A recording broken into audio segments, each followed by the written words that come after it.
Quitte à être révolutionnaire, pourquoi ne pas faire appel à un chasseur de biens pour trouver l'appartement de vos rêves?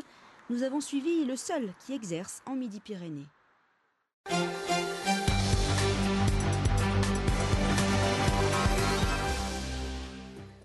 Allez, place à notre feuilleton à présent, feuilleton consacré toute cette semaine, vous le savez, au marché de l'immobilier. Et il est bien difficile souvent de faire concilier l'offre et la demande. Pour cela, il existe ce que l'on appelle des chasseurs de biens. Christine Vincent-Valdener et Denis Tanchereau.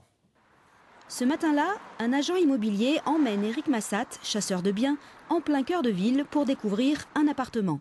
Type haussmannien avec parking et ascenseur, ce T5 de 153 mètres carrés est affiché à 660 000 €.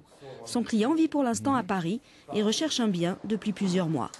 Donc tu vois, tu as deux fenêtres en fait, ce qui permet de ne pas avoir de bruit. Je vais faire quelques photos, j'ai déjà des informations que je lui ai communiquées.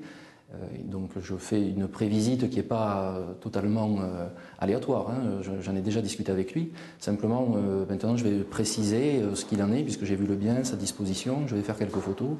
Je vais lui faire part de mon ressenti et sur la base de ces informations, a priori, il souhaitera faire une visite. C'est un agent immobilier classique qui fait visiter l'appartement à Éric Massat. Pour lui, il s'agit d'une chance de plus de trouver un client. Les produits à la vente sont rares. Il faut convaincre les acquéreurs que ce manque de choix n'est pas synonyme d'achat par défaut.